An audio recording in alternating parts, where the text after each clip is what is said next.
Assalamualaikum warahmatullahi wabarakatuh. Waalaikumsalam warahmatullahi wabarakatuh. Alhamdulillah, alhamdulillahi rabbil alamin wa bihi nasta'in wa ala umurid dunya waddin. Salatu wassalamu ala asrafil anbiya'i wal mursalin sayyidina wa maulana Muhammadin wa ala alihi wa ashabihi wa man tabi'ahum bi ihsanin ila yaumiddin. Subhanaka la ilma lana illa ma 'allamtana innaka antal alimul hakim. Sahabat Oasis yang mudah-mudahan senantiasa dalam perlindungan, dalam rahmat, dalam keberkahan dari Allah Subhanahu wa taala. Alhamdulillah, biidznillah di kesempatan malam hari ini kita kembali berjumpa di program kita yakni Oasis obrolan dan analisis seputar Islam melalui channel Siar Banten. Dan salawat teriring salam semoga tercurah limpah kepada junjungan alam baginda Nabiullah Muhammad sallallahu alaihi wasallam, pada para keluarga yang beriman, para sahabat dan seluruh umatnya, yang mudah-mudahan kita tergolong dalam umat Rasulullah sallallahu alaihi wasallam yang kelak nanti di yaumil qiyamah kita semua mendapatkan syafaatul uzma dari baginda Rasulullah Muhammad sallallahu alaihi wasallam. Sahabat Oasis, di kesempatan malam hari ini kita akan coba kembali berdiskusi, berbincang, ngobrol gitu ya, soal yang perlu untuk kita bahas bersama, perlu untuk kita pahami bersama.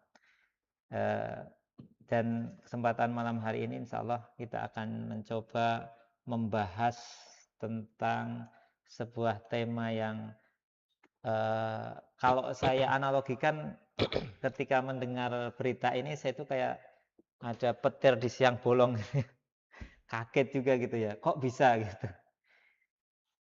Kayak sesuatu yang seharusnya nggak mungkin terjadi, tapi terjadi gitu. Faktanya memang demikian. Nah, ini ada sebuah gagasan dari seorang teroris teroris paling wahid di dunia ini, yakni ada wacana tentang pembentukan sebuah gerakan negara-negara di dunia, yakni yang dinamai dengan Board of Peace gitu ya, atau Dewan Perdamaian Dunia, seperti tapi bukan PBB, bukan ya. Ya, ini Board of Peace. Board of Peace ini adalah sebuah perkumpulan baru gitu yang digagas oleh Presiden United States Amerika, yakni Donald Trump. Nah, kita juga sudah lihat bahwa di berbagai media ternyata banyak sekali negara-negara yang ikut bergabung gitu ya dalam perkumpulan ini. Salah satunya ini adalah negara kita, yakni negara Indonesia. Negara Indonesia atau nah, kenapa dan bagaimana, dan ya ini betul atau tidak, sesuai atau tidak, nanti kita akan coba bahas dengan para narasumber kita yang malam hari ini. Alhamdulillah sudah hadir di studio. Yang pertama mungkin saya perkenalkan dulu, yakni Ustadz Ainun. Ya, beliau adalah seorang intelektual Muslim Tangerang. Nah, ini sebenarnya tidak asing ya pembicara kita yang satu ini. Kita sapa dulu. Assalamualaikum warahmatullahi wabarakatuh. Waalaikumsalam warahmatullahi wabarakatuh. Sehat Ustadz? Alhamdulillah. Alhamdulillah. Antum sehat? Alhamdulillah. Alhamdulillah. Sehat. Yang kedua narasumber kita adalah Ustadz Muhammad Fauzi. Beliau adalah Ketua Aliansi Pengusaha Muslim Tangerang. Nah, ini jadi seorang pengusaha tapi masih konsen dalam membahas tentang permasalahan umat gitu ya. Ini luar biasa. Kita sapa dulu beliau. Assalamualaikum warahmatullahi wabarakatuh. Waalaikumsalam warahmatullahi wabarakatuh. Sehat Ustaz? Alhamdulillah, Kang Suki sehat ya. Alhamdulillah, pengestu Ustaz. Baik. Jadi insya Allah kita akan coba bahas tentang tema yang hangat ini ya Ustadz ya, Board of Peace, ya, Dewan Perdamaian. Nah ini sebenarnya dari namanya saja sudah apa ya namanya, dua kata yang sebenarnya nggak pas kita digabungkan gitu. Katanya Dewan Perdamaian, tapi penggagasnya bisa dikatakan penjajah. Lah ini ini agak gimana ya, kontroversial gitu lah. Mungkin kita akan coba bahas malam hari ini. Baik, untuk kesempatan pertama kita minta dulu pada siapa dulu nih? Ustadz Ainun dulu untuk menyampaikan prolognya. Monggo silakan Ustadz. Bismillahirrahmanirrahim. Assalamualaikum warahmatullahi wabarakatuh. Waalaikumsalam warahmatullahi Alhamdulillah. Alhamdulillahi nahmaduhu wa nasta'inuhu wa nastaghfiruh. Wa na'udzu billahi min syururi anfusina wa min sayyiati a'malina. May yahdihillahu fala mudilla lahu wa may yudlil fala hadiyalah. Asyhadu an la ilaha illallah wahdahu la syarikalah wa asyhadu anna Muhammadan abduhu wa rasuluhu la nabiyya ba'dah. Assalatu wassalamu ala Rasulillah nabiyina Muhammadin wa ala alihi wa sahbihi wa man tabi'ahum bi ihsanin ila yaumil qiyamah. Allahumma salli ala sayyidina Muhammad wa ala alihi wa sahbihi ajma'in, amma ba'du. Qala Allah Ta'ala fi kitabihil karim, a'udzu billahi minasyaitonir rajim. Bismillahirrahmanirrahim. Wa la yaj'alallahu lil kafirina 'alal mu'minina sabila. Shadaqallahul azim. Pemirsa Siar Banten dimanapun Anda berada, puji syukur kita panjatkan kepada Allah Subhanahu wa taala. Pada malam ini alhamdulillah tidak hujan ya. Pada malam ini kita bisa hadir kembali, bisa tayang kembali ya dalam acara Oasis ya, obrolan seputar Islam. Mudah-mudahan apa yang dibicarakan pada malam ini tentang Islam, tentang keumatan bisa memberikan manfaat buat kita semuanya. Salawat serta salam semoga tercurah terlimpah untuk uswah kita Nabi besar Muhammad Sallallahu Alaihi Wasallam, pada keluarganya, pada sahabatnya, dan pada pengikutnya.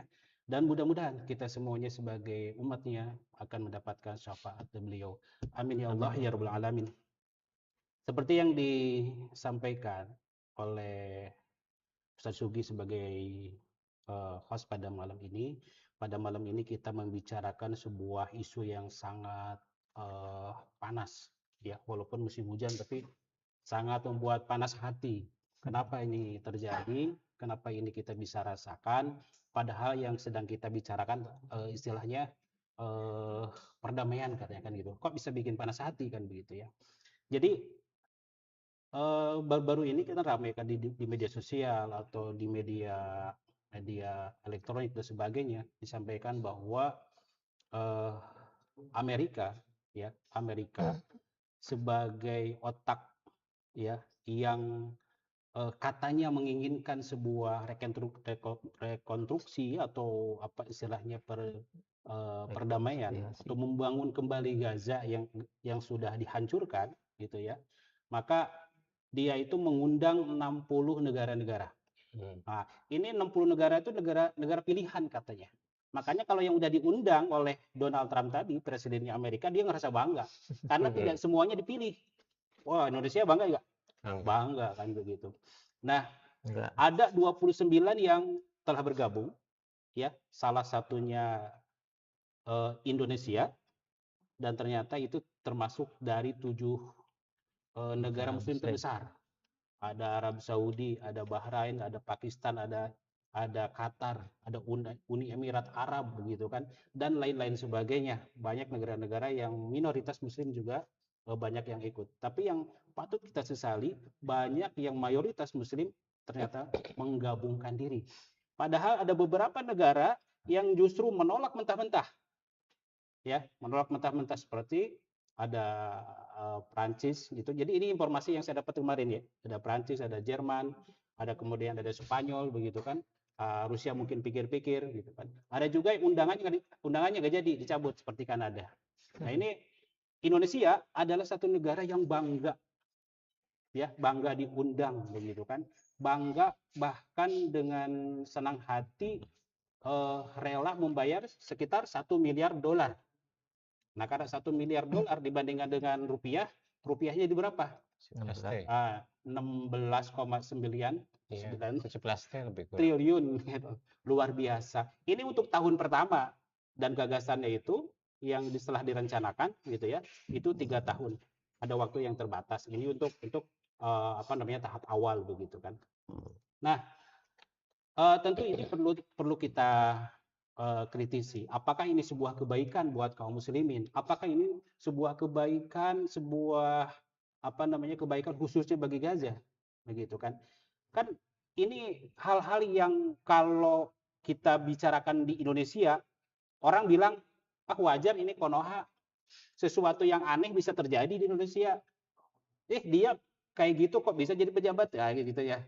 Kok kayak begitu bisa jadi menteri? Kok kayak gitu bisa jadi apalah di Indonesia gitu. Ini Konoha katanya kan gitu, wajar gitu kan. Tapi ternyata kita ngelihat data sekarang yang bergabung ke dalam Board of Peace tadi ya, yang digagas oleh Amerika, dalang terorisnya tadi yang di situ anggotanya adalah Israel sendiri, sementara Gaza Palestina tidak diajak begitu kan. Nah, yang ikut itu Arab Saudi, Qatar, Uni Emirat Arab, gitu kan, Mesir. Nah, apakah negara-negara tadi itu negeri-negeri Muslim itu seperti Konoha atau Konoha seperti mereka juga begitu kan? Yang terjadi pada saat ini adalah sama-sama, gitu kan, memposisikan mereka itu sebagai apa? Ya sebagai bawahannya dari penjajah tadi. Bayangkan Gaza yang sudah dihancur leburkan, gitu ya, dihancur leburkan. Kemudian mereka bilang membangun Gaza ya demi perdamaian, ya, mengundang negara-negara, bahkan diajak itu ya harus patungan kalau mau ikut. Indonesia harus ngasih setiap tahunnya 16,9 triliun, luar biasa, begitu kan. Ini bukan soal pikir-pikir bahwa ini nggak sayang lah untuk Gaza ini kan gitu. Tapi masalahnya apa yang disorot oleh ahli politik, ahli tentang Timur Tengah, dunia Islam, ini ini ternyata bukan untuk Gaza, bukan untuk Palestina, begitu kan ya. Jadi bayangkan, Gaza sudah diratakan, sudah dihancur leburkan, membangunnya minta dari negara-negara yang lain. Untuk siapa? Gitu kan? Sementara yang mimpin dari Dewan Perdamaian itu adalah negara promotor atau yang di belakangnya Israel. Siapa yang mendanai tentang material senjata dan sebagainya ke Israel untuk menghancurkan Gaza, yaitu Amerika. Nah, Amerika kemudian menampilkan diri sebagai pahlawan saat ini, memimpin BOP tadi, ya, Dewan Perdamaian itu yang mereka sebut itu, gitu ya. Padahal dia adalah yang menghancurkannya, gitu kan. Yang nanti rencana akan memimpin Gaza itu adalah Tony Blair. Padahal Tony Blair itu sudah tahu kaum muslimin bahwa dia adalah kepanjangan tangan Amerika untuk menghancurkan Irak dahulu, gitu kan.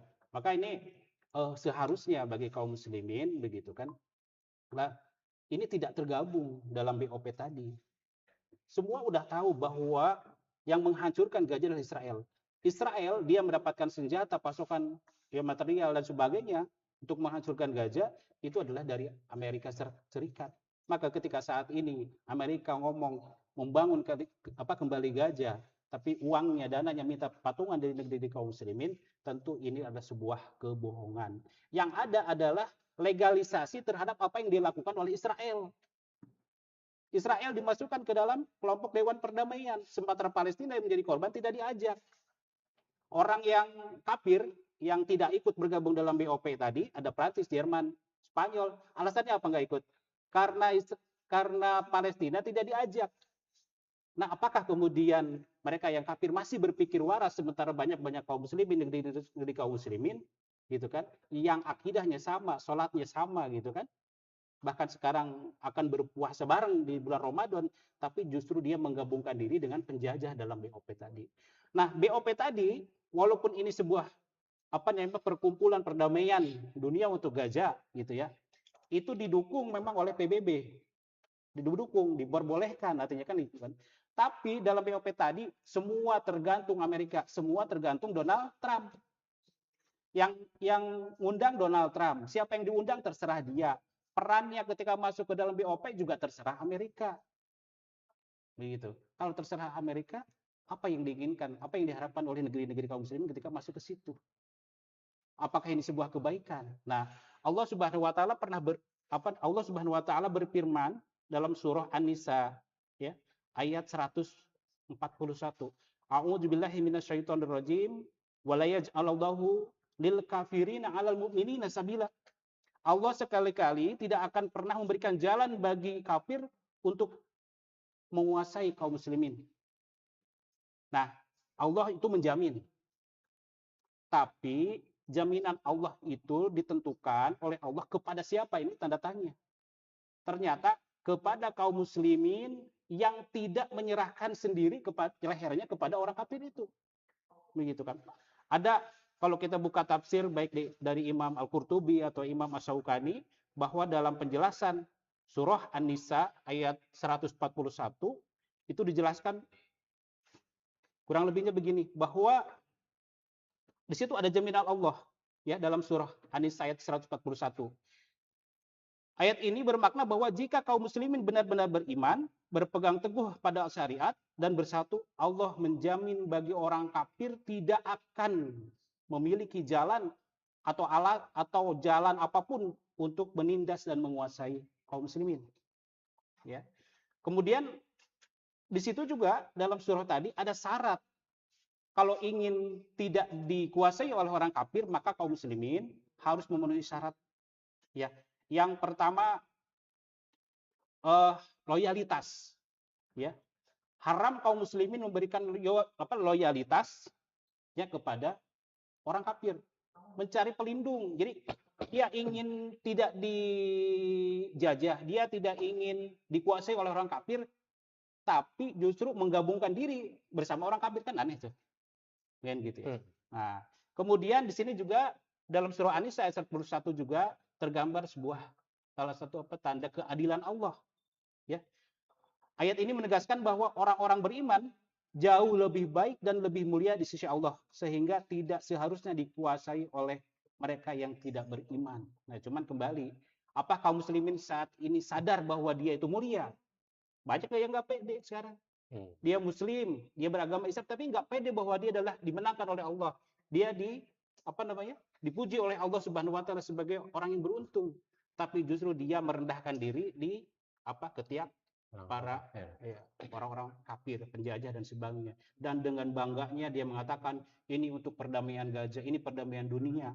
Bahkan kemarin saya baca mendengarkan langsung dari seorang tokoh yang mengatakan bahwa gini, kita mengubah dari dalam. Jadi kalau masuk BOP tadi, itu cara mengubah dari dalam. Kalau kita udah teriak-teriak nih dari luar, perdamaian Palestina dan sebagainya, nggak ngaruh katanya. Ya udah masuk aja, gabung dengan mereka dalam BOP. Mudah-mudahan bisa mengubah dari dalam. Gitu kan. Ini jurus apa nih? Partai politik. Nah, ini seperti jurus mabuk yang ada di kita begitu ya. Nah, mungkin itu untuk sebagai pembuka dari saya. Nanti dilanjutkan oleh Ustadz Fauzi dan kita bisa bincang-bincang berikutnya. Demikian dari saya. Assalamualaikum warahmatullahi wabarakatuh. Waalaikumsalam warahmatullahi wabarakatuh. Baik, syukron Ustadz Ainun. Mungkin langsung ke Ustadz Fauzi ya. Monggo silahkan Ustadz. Bismillahirrahmanirrahim. Assalamualaikum warahmatullahi wabarakatuh. Waalaikumsalam warahmatullahi wabarakatuh.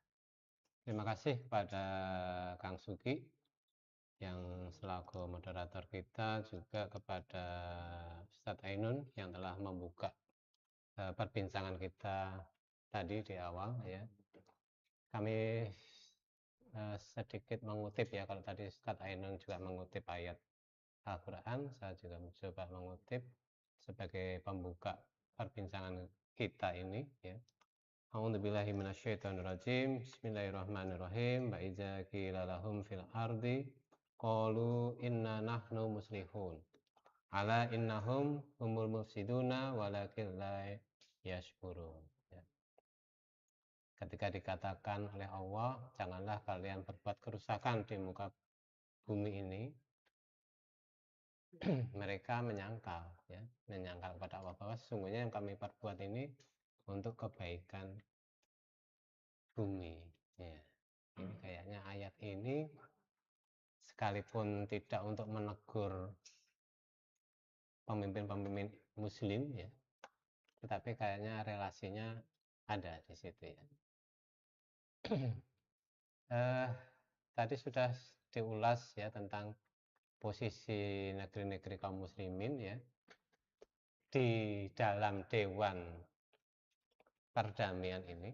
Kami ingin sedikit mengulas dulu tentang kenapa sih Trump ini atau Amerika ini punya ide, ya ide ini out of the box lah ya, bisa kita katakan begitu ya, tapi out of the box yang sangat buruk ya untuk kita semua, khususnya untuk saudara-saudara kita di Palestina.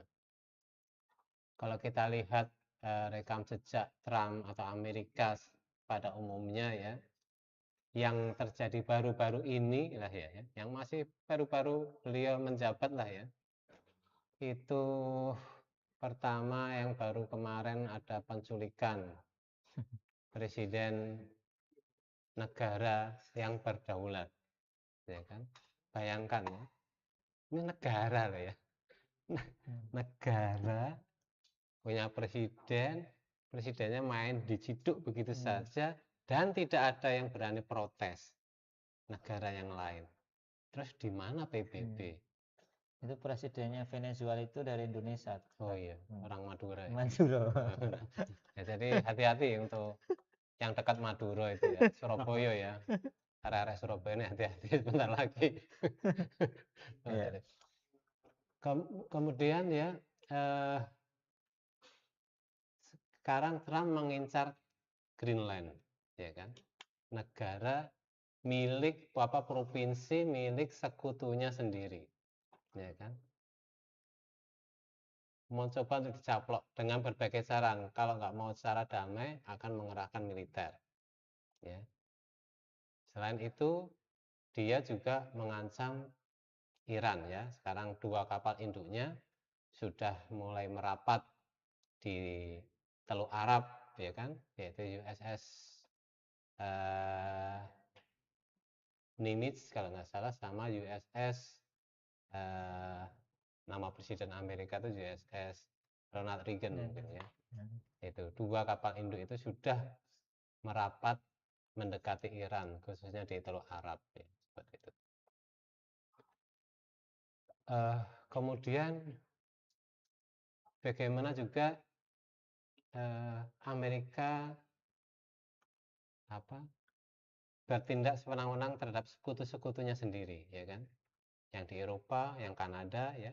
Bahkan saat ini para sekutunya itu sudah mulai merapat ke China, ya. Berturut-turut mereka mengadakan kunjungan ke China, ya. Karena saking terancamnya dengan bapaknya sendiri, gitu kan, seperti itu.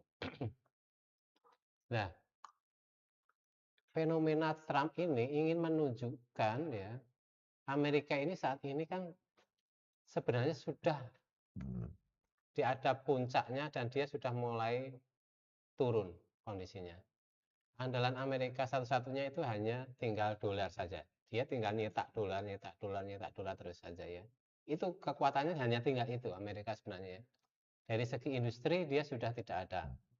Apakah kita pernah lihat barang-barang atau kulkas atau AC made in Amerika gitu? Enggak ada, ya kan? Enggak ada. Mereka itu hanya sekarang tinggal mengandalkan dolar saja. Dan dunia masih memang terikat dengan dolar ya untuk perdagangan itu sesuai perjanjian internasional mereka. Meskipun saat ini dolar juga sudah mulai diganggu. Nah, ini kebiasaan ini Amerika ingin menunjukkan lagi kedikdayaannya gitu kan. Kalau saya mau berbuat begini, lu mau apa? Gitu kan. Lu mau apa saya berbuat gini? Ternyata memang nggak ada yang berani. Ya kan? Nggak ada yang berani. Seperti itu. Amerika itu dia yang membuat hukum internasional sehingga seluruh dunia harus wajib mematuhinya. Tapi dia sendiri yang akhirnya melanggar hukum internasional yang dia buat sendiri, ya kan? Ya hukum tentang kedaulatan negara, nation state lah, hak menentukan nasib asasi. sendiri lah, ya kan, hak kebebasan berpendapat lah, ya kan, semuanya dilanggar dia semua. Kalau saya gambarkan, saya personifikasikan ibarat pejabat ya, yang dulu sebagai direktur utama lah ya di sebuah perusahaan, kemudian dia sudah mau memasuki masa pensiunnya, dia akan mengalami apa yang disebut post power syndrome. Nah, kondisi Amerika itu seperti itu ya. Dia itu sudah mengalami sebarat orang yang pernah punya jabatan tinggi itu sudah mengalami post power syndrome. Di situ dia mulai timbul kegelisahan. Dia mengerahkan segala upayanya meskipun melanggar aturan-aturan yang dulu ketika dia menjabat itu dia dia buat gitu kan. Tapi sekarang dia langgar sendiri. Cuma apa? Lihat itu. Apa yang diperbuat Israel terhadap saudara-saudara kita di Palestina. Itu semua senjata, seperti kata Ustadz Ainun tadi, itu semua senjata buatan Amerika yang untuk menghabisi saudara-saudara kita, untuk meratakan tanah Gaza. Ya, itu adalah darah yang dicurahkan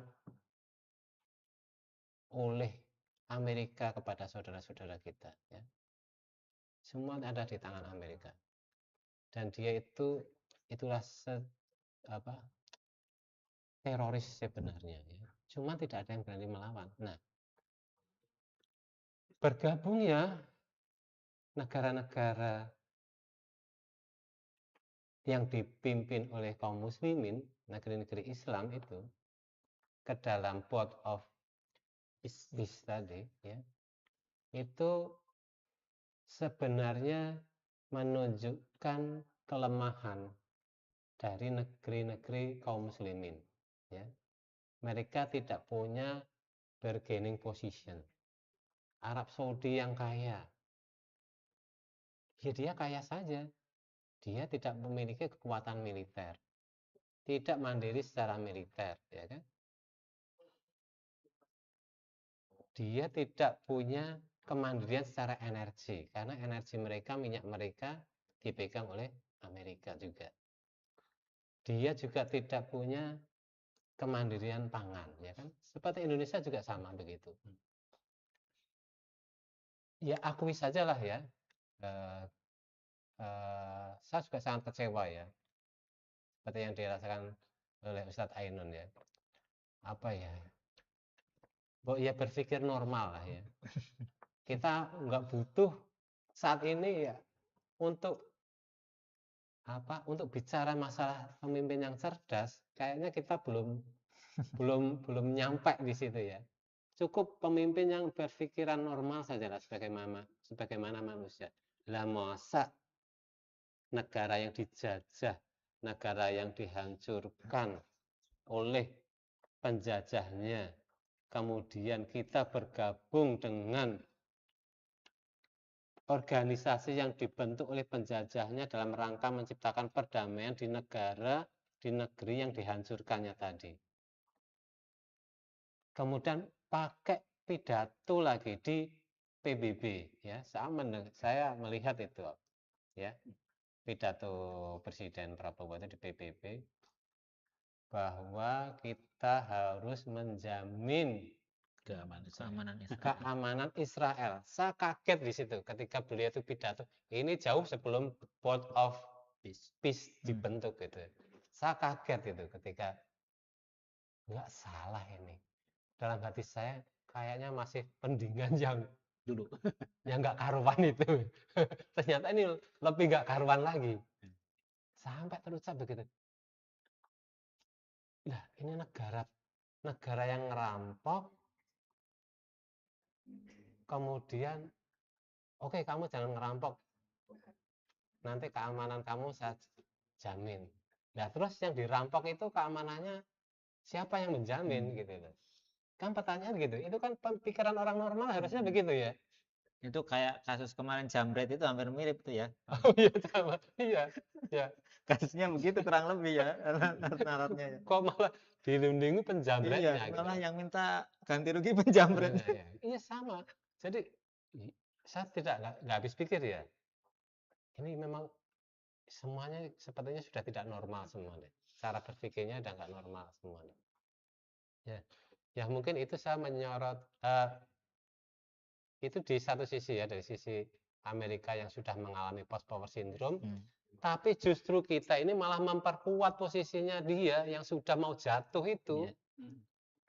Bukannya ya minimal kalau nggak berani diem aja lah, atau kalau berani ya apa tuh dorong supaya jatuh sekalian ke jurang gitu loh ya, atau kalau nggak berani ya diem aja gitu. Lah ini kok malah memperkuat penjajah yang sudah mau runtuh ini gitu loh ya. Kan ini pikiran normal bagaimana ya, yang normal harus bagaimana gitu ya. Tidak perlu yang cerdas-cerdas dulu lah ya. Yang normal saja. Apalagi ya tadi para anggota yang menduduki dewan tertingginya itu ada Tony Blair diketuai ya kan, calonnya kan, kemudian para anggota-anggotanya itu ada apa tuh anak mantunya Trump ya kan, yang bernama Jared Kushner itu kan anak mantunya Trump, itu duduk di situ juga. Kemudian ada orang-orang terdekat di kabinetnya Trump ya, semuanya ada di situ semua. Dan lebih menyakitkan lagi, Netanyahu ada di situ juga. Bayangkan, bayangkan, bagaimana saya nggak sakit hati gitu loh.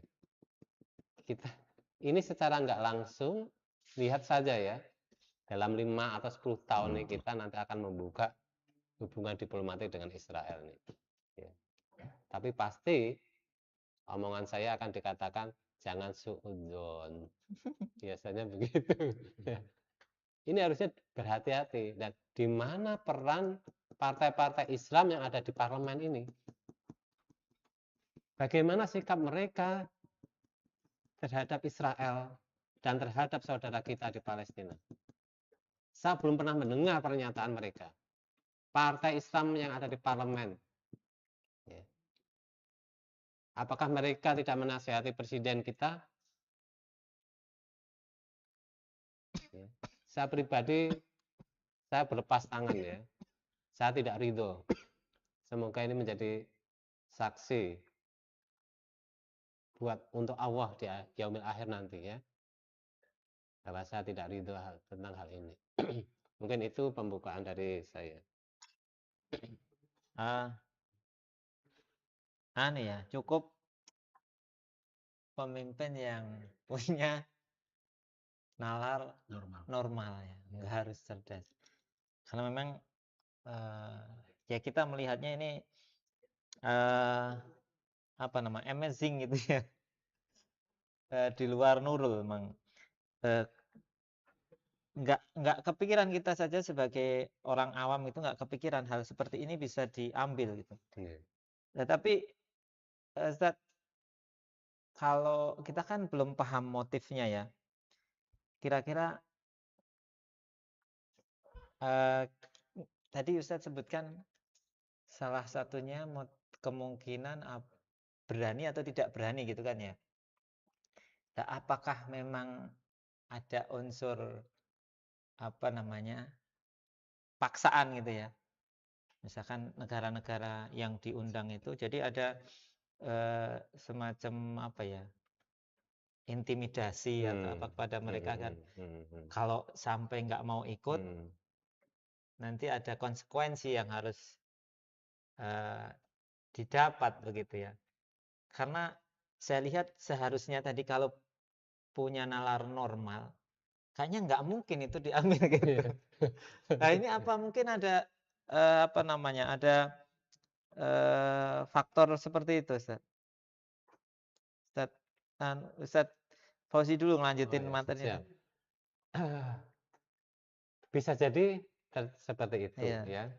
Indikasi itu ada. Meskipun kalau hal intimidasi antar negara itu tidak diungkapkan secara gamblang, itu tidak mungkin ya. Diungkapkan secara gamblang itu tidak mungkin. mungkin pakai sindiran atau mungkin lewat telepon yang tidak semua kita tahu. Apalagi rakyat di Iya, iya. bawah tidak semua tahu. Bahkan tidak semua pejabat di lingkaran presiden pun tahu gitu. Tapi dari indikasi itu bisa kita cium keberadaan intimidasi itu ya. Di antaranya kita ini kan perdagangan kita sudah mulai surplus ya dengan Amerika. Bisa jadi kalau lu tidak mau bergabung, ini perdagangannya akan Diputus gitu atau mungkin diputus dipersulit atau ya. dipersulit atau bagaimana. Itu bisa jadi ya, pertama. Dan kedua, jelas untuk mengintimidasi kita sangat gampang. Karena kita ini, Indonesia itu ya negara yang belum memiliki kemandirian. Ya. Kalau dari segi kenegaraan ya, minimal ya negara itu berani berdaulat sebenarnya ya, minimal itu dia harus memiliki 3 kemandirian minimal ya. 1, kemandirian di bidang pangan. Artinya pangan itu tidak impor. Ya kan? Bisa memenuhi sendiri di dalam negeri. Ya. Kedua adalah kita harus memiliki kemandirian energi. Apalagi potensi negara kita Besar. sumber energinya, sumber daya alamnya besar sekali, ya kan? Mungkin minyak sudah berkurang, tapi sumur-sumur minyak baru masih berpotensi ditemukan lagi. Gas alam kita, ya, terbesar di dunia, bisa dikatakan begitu, ya kan? Nikel kita, uranium kita, ya, tapi kita tidak mampu, bukannya tidak mampu ya, pengelolaannya diserahkan kepada asing. Dan ini menunjukkan kita tidak memiliki kemandirian energi. Artinya pasokan listrik kita, pasokan BBM kita, semuanya tergantung kepada asing. Meskipun kita yang memiliki sumber dayanya. Nah, ini harus dipikirkan ya. Itu syarat kemandirian kedua. Yang syarat kemandirian ketiga adalah kita harus memiliki kemandirian militer. Nah, ya, kemandirian militer. Artinya alutsista kita harus kita buat sendiri ya. Alutsista itu identik dengan industri baja. Nah, industri baja itu sebagai salah satu atau tolak ukur terbesar ya di dalam kita menilai kemandirian industri. Apakah kita mampu memproduksi baja sendiri? Kan tidak mampu. Bahkan Krakatau Steel satu-satunya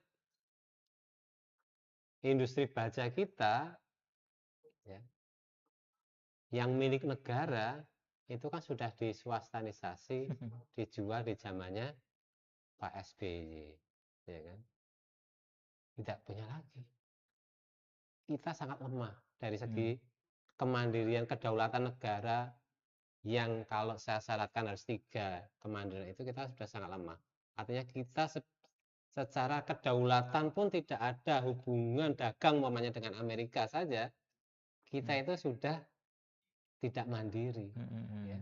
Tidak mencirikan negara mandiri, tidak mencirikan negara yang mampu berbicara, ya, berbicara dalam tanda kutip ya, bukan asal ngomong ya, tapi berbicara tidak bila itu memang tidak disetujui, kita tidak setuju. Kita tidak punya modal itu, modal dasar itu kita tidak punya. Ini mudah-mudahan masyarakat bisa melek memahami, terutama para pemimpin kita ya. Kalau berpikirnya dia seorang negarawan ya, bukan seorang politisi ya. Kalau politisi ya 5 tahun gimana kita bisa balik modal, berkuasa, balik modal, dapat keuntungan terus sebanyak-banyaknya. dapat keuntungan sebanyak-banyaknya. Lah itu politisi.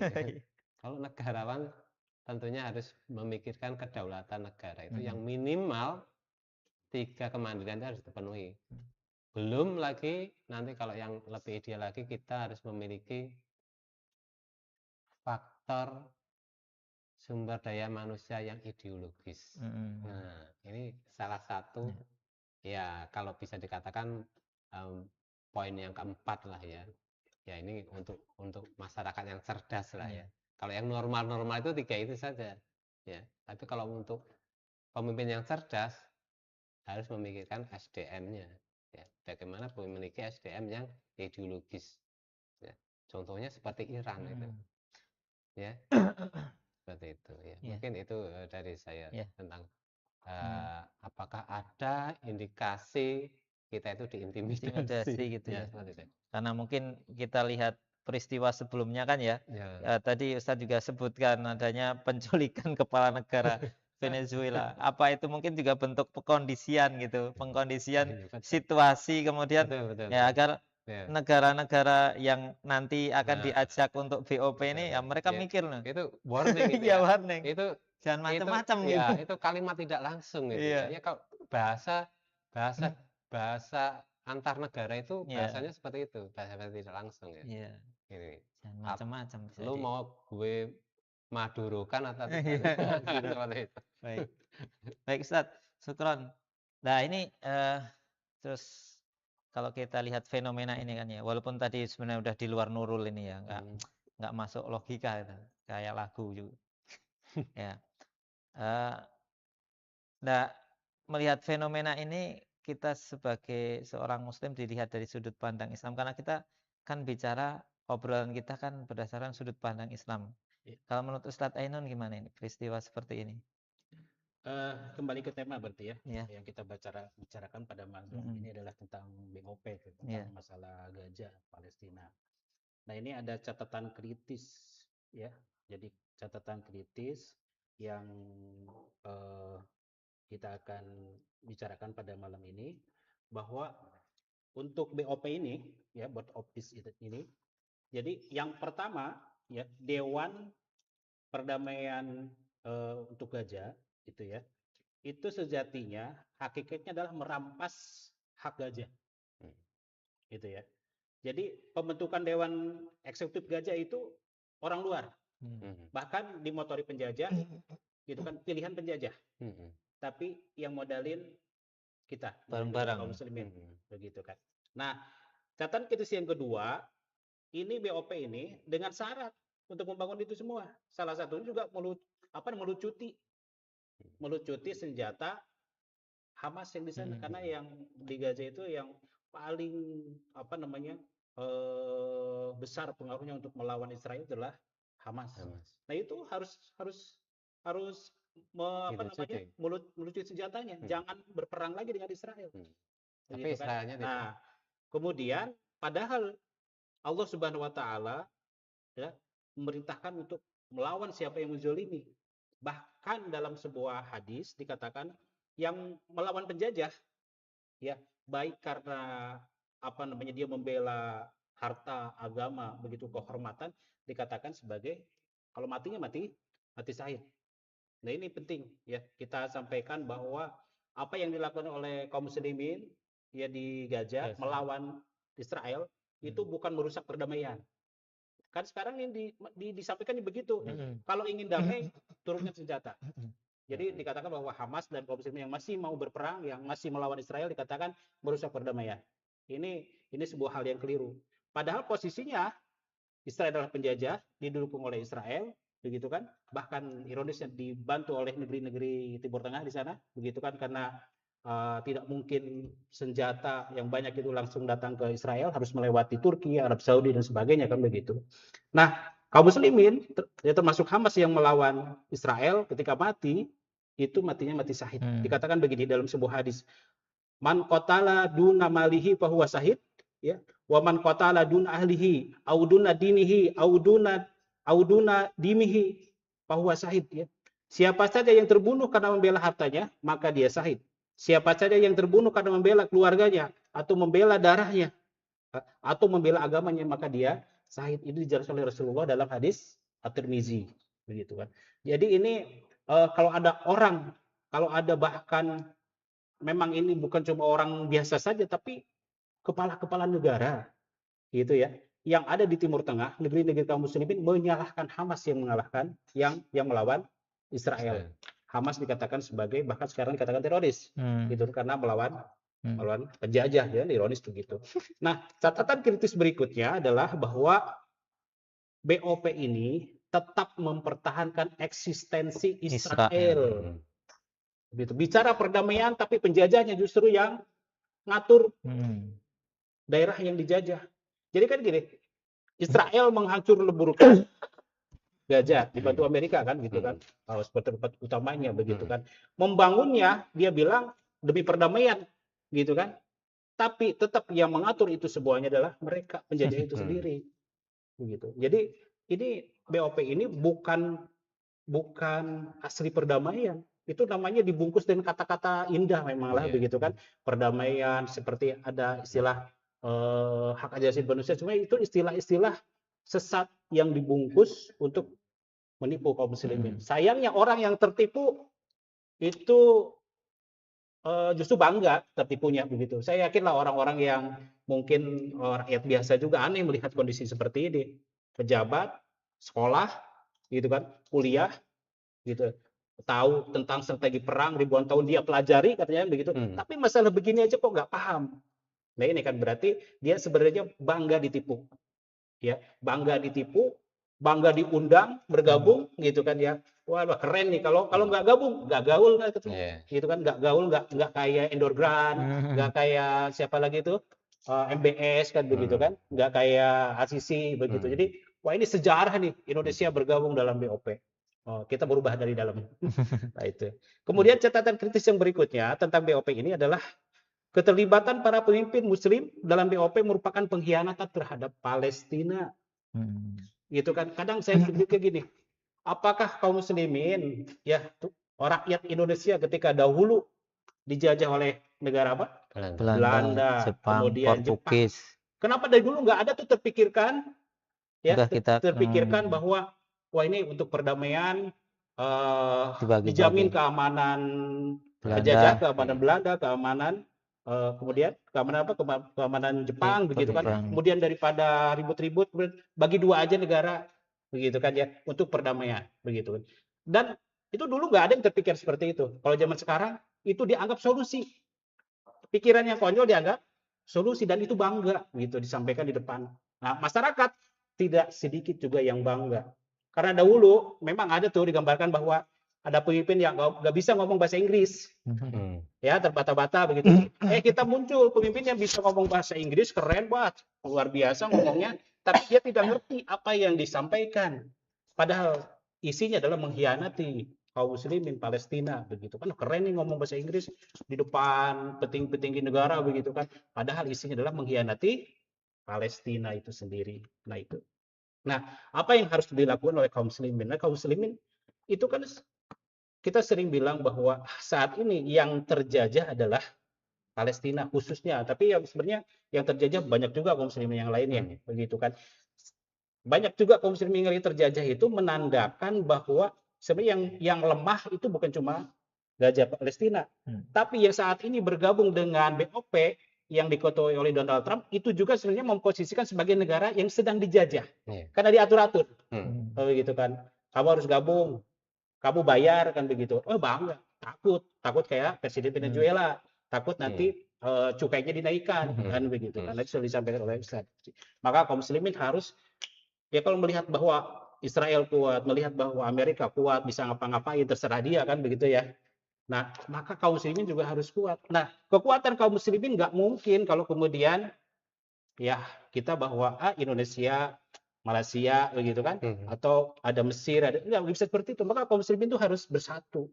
Nah, kata persatuan ini sering dibicarakan, pastilah begitu kan. Cuman esensi persatuan itu bersatu dalam apa? Kembali ada yang berteriak bersatu dalam PBB. Ya, itu kalau PBB lagi, Mbak ya dari dulu seperti itu. Yang ada adalah dikendalikan oleh Amerika. Nah, dalam Islam persatuan itu dalam wadah kepemimpinan kaum muslimin itu. Ya itulah sering kita dengar istilah khilafah. Karena khilafah itu adalah menyatukan kaum muslimin dimanapun berada saat ini dalam satu wadah negara, dalam satu aturan yang sama, sistem yang sama. Itulah khilafah. Maka khilafah itulah yang akan menjaga kaum muslimin, menjaga darah, menjaga harta, begitu kan. Maka kok bisa? Ya kaum muslimin kan banyak. Tentara kaum muslimin banyak. Nah, cuman saat ini terpecah. Mereka ngikut siapa? Mereka manut siapa? Manut pemimpin-pemimpin yang sekarang dikendalikan oleh penjajah. Ya, penjajah siapa? Amerika dan sebagainya. Maka para militer-militer lagi harusnya manut kepada siapa? Kepada pemimpin yang taat kepada Allah dan Rasulnya. Itulah khalifah. Nah itu ialah kemudian harusnya yang menjadi solusi, bukan kemudian disampaikan bahwa solusi saat ini adalah yang real itu adalah BOP.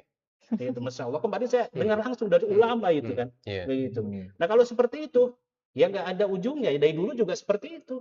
Sebenarnya kan antara BOP dan PBB ya nggak jauh beda. Begitu ke PBB dikendalikan Amerika, BOP apalagi sekarang lebih pengaruh Amerikanya. Begitu. Maka solusinya bagi kita adalah kaum muslimin bersatu dalam khilafah Islamiyah. Oke. Oke. Jadi kalau saya lihat tadi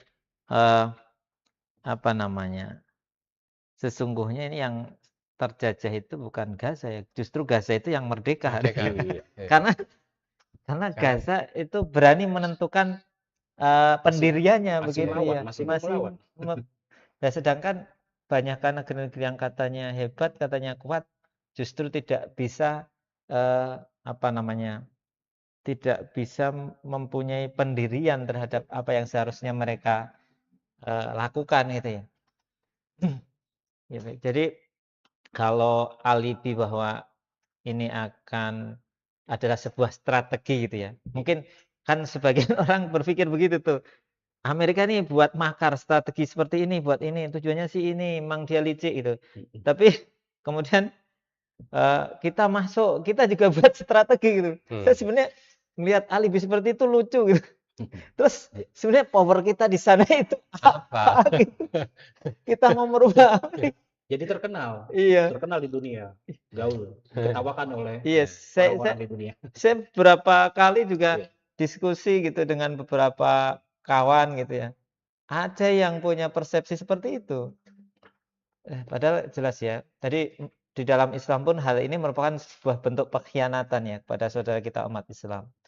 Dan ini tentu juga sebuah hal yang keliru kalau kemudian kita menjadikan orang-orang kafir, apalagi dia itu kafir muhariban fi'lan, yang jelas-jelas memusuhi umat Islam itu sebagai kawan sejalan itu. Nah ini sih benar nggak ada kata-kata lagi sih. Saya kadang kepikiran kok bisa gitu ya. Tapi faktanya bisa. Makanya ada istilah anekdotnya begini. Kalau kita berpikir dengan akal kita, nggak bakal ngerti. Ya harusnya kita berpikir dengan akal dia. Nah akal dia seperti apa nih? Iya. Ya. Jadi ini memang tadi makanya disebut di awal bahwa ini adalah seperti petir di siang hari bolong. Tapi ya ada gitu ya. Tapi ya ada. Ternyata faktanya kalau kita bicara bahwa sesuatu yang aneh terjadi di Konoha, ternyata yang model Konoha bukan cuma di sini. Ya buktinya juga Arab Saudi gabung dengan BOP, Mesir gabung dengan BOP, Uni Emirat gabung gitu kan.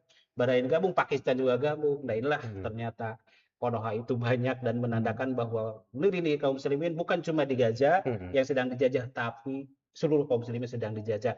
Cuman kalau Gaza lebih dengan militer, kalau kemudian negeri-negeri yang tadi disebutkan bahwa itu lebih kepada politik, lebih diatur-atur semuanya. Gitu. Gaza untuk diambil hartanya perlu diperangi mungkin, tapi kalau di Indonesia atau negeri-negeri yang lain cukup dengan telunjuk, udah tampang-tampang bisa ngarit keluar. Tapi tadi seperti apa yang disampaikan Ustadz Fauzi itu, post of power,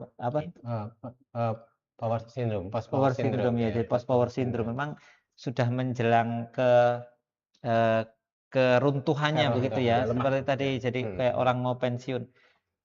Memang mungkin bisa jadi karena kalau kita lihat sebenarnya ini kalau dari analisis yang lain bahwa Amerika dan Israel ini sebenarnya sudah bingung gimana caranya bisa menaklukkan Gaza tuh. Ya, jadi mereka mencoba untuk menggalang dukungan sebenarnya kan seperti itu. Iya, betul. Termasuk mereka merubah taktik. Dulu Gaza itu dihajar oleh Israel dengan backingan Amerika dan Eropa. Itu gagal. Ya kan? Gagal. Sampai sekarang gagal. Sekarang mereka merubah taktik baru. Bukan sekutu lamanya lagi yang mereka gandeng. Hmm. Meskipun negara-negara Eropa itu tidak ikut, tapi dia Kurang berperan di situ ya. meskipun ketidakikutan mereka itu bukan berarti dia tidak melepaskan dukungan terhadap Israel ya. Ya. Itu hanya tampak muka saja ya. Atau mungkin lagi istilah Jawanya itu lagi jutaan dengan Trump gitu ya. Ya, lagi jutaan dengan Trump aja ya. Tetapi posisi mereka tetap membackup Israel Iya, ya. iya. Nah, ditambah lagi ya, taktiknya Trump itu dia menggait bukan dari sekutu-sekutu lamanya, sekutu-sekutu baru dari negeri Islam. Indonesia yang selama ini tetap kokoh menentang Penjajahan Israel dan tetap kokoh mendukung kemerdekaan Palestina, ya kan? Sekarang udah mulai berubah, mau merapat, mau duduk bareng dengan Netanyahu. Itu kan sebuah kemenangan buat persekutuan Israel itu. Sekutu lamanya masih tetap meskipun dia tidak bergabung, ya. Tetapi masa orang Eropa itu mau mendukung Islam? Kan tidak mungkin. Tidak mungkin. Apalagi Israel itu komunitasnya komunitas orang Eropa semua. Ya, mereka kan bukan orang Yahudi, Bani Israel. Mereka orang Eropa yang mengaku-ngaku Yahudi, gitu kan. Israel kan itu sejatinya sekarang. Ya. Jadi ini dukungan ke Israel tambah kuat. Ya, seperti itu. Secara terbuka lagi. Ya. Termasuk mungkin ya ini indikasi juga bahwa sebenarnya Israel Amerika itu selain strateginya mereka sudah kehilangan cara gitu ya. Mungkin dananya juga sudah mulai ini. Makanya dia mulai menggalang dana dari ya sekarang bayangin. Ketika perang Gaza Israel ya. Orang Israel itu kan memakai sistem pertahanan Iron Dome kan. Iron Dome itu satu roketnya itu harganya 1 sampai 2 triliun kan. Ya. Nah, sekarang strateginya Gaza bagaimana? Mereka cukup pakai roket Pralon. Ya kan? Buatan tangan dengan tenaga dengan sumber tenaga mungkin kayak mercon gitu kan. Itu untuk menguras dana. Bayangkan, roket Pralon ditangkis dengan roket 1 triliun. Itu menguras habis uang Israel itu ya. Terus ketambahan Iran ya kan. Iran pun yang diluncurkan rudal-rudal kunonya. Rudal-rudal yang tidak presisi itu dihabiskan dia dulu. Itu tujuannya untuk menghabisi dana perang senjata canggih mereka ini sudah habis. Nah kok malah kita ikut memperkuat mereka yang sudah mau runtuh itu. Orang Islam lagi. Itu yang bikin saya sesek itu di situ. Makanya ada satu hal ini, saya itu dipuji tapi merasa sakit itu sekali ini. Gitu. Jadi saat Netanyahu itu pidato sangat mengapresiasi pernyataan atau presiden dari Republik Indonesia, negara muslim terbesar di dunia. Tapi ngomongnya juga sambil aneh ternyata. Iya, sambil heran katanya. Nggak menduga dia juga. Nggak menduga. Itu padahal apresiasi ya, tapi saya dengarnya merasa terhina itu. Iya. Jadi yang nggak menduga, yang kaget ternyata bukan cuma kita. Nah, Netanyahu juga kaget. Kok bisa gitu. Iya. Tapi kan kita juga melihat fenomena ini, saya pikir ya ini memang di kalangan elit saja. Saya pikir di kalangan rakyat ya mayoritas juga mempertanyakan hal seperti ini. Kok hal seperti ini bisa terjadi? Dan saya lihat memang walaupun tadi benar menurut Ustaz Fauzi kok tidak ada kritik gitu ya. Dari dalam kita nggak dengar suara bising kritik dari ya bisa partai Islam, bisa ormas Islam atau ya kalangan-kalangan elit dan lain sebagainya. Ini juga hal yang aneh juga. Apa mereka sudah bosan, jenuh untuk melakukan kritik atau ada hal lain? Walau saya agak heran juga dari hal ini. Baik, tapi mungkin untuk pembahasan ini kita sambung di pembahasan yang lain ya Ustaz ya. Karena durasinya kita kayaknya sudah hampir finish. Tapi sebelum kita tutup seperti biasa perlu ada closing statement. Ya. Monggo Ustaz Enu dulu. Baik, membicarakan tentang BOP atau Board of Peace ini adalah sesuatu yang harus kita bicarakan pada malam ini, walaupun dengan hati yang kecewa, dengan dada yang sesak, yang apa namanya, yang tidak menduga begitu kan. Kenapa kita harus membicarakan bahwa ini adalah demi kebaikan kaum muslimin yang ada di Gaza, terutama bahwa di Indonesia ini masih ada yang peduli. Di Indonesia ini masih ada yang berpikir waras, bahwa di Indonesia ini banyak kaum muslimin juga yang tidak ridho terhadap penjajahan yang dilakukan oleh Amerika Israel kepada Palestina, begitu kan. Bahwa kami di sini juga menyerukan kepada siapapun, gitu kan, yang mendengar di sini, Anda sebagai siapa, sebagai pejabat atau Anda sebagai rakyat biasa, bahwa solusi Palestina tidak diserahkan kepada Amerika, solusi Palestina tidak diserahkan kepada Israel, begitu kan.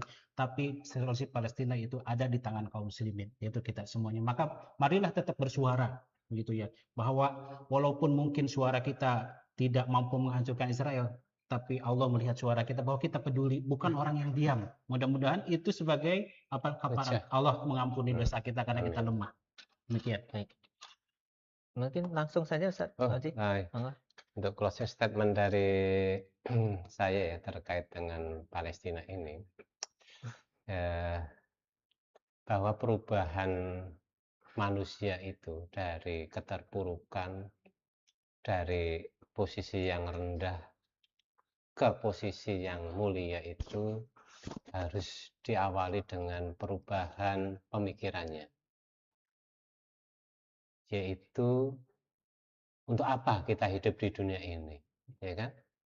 Setelah mati ini kita mau kemana? Dan apakah nanti amal kita dipertanggungjawabkan setelah mati atau tidak?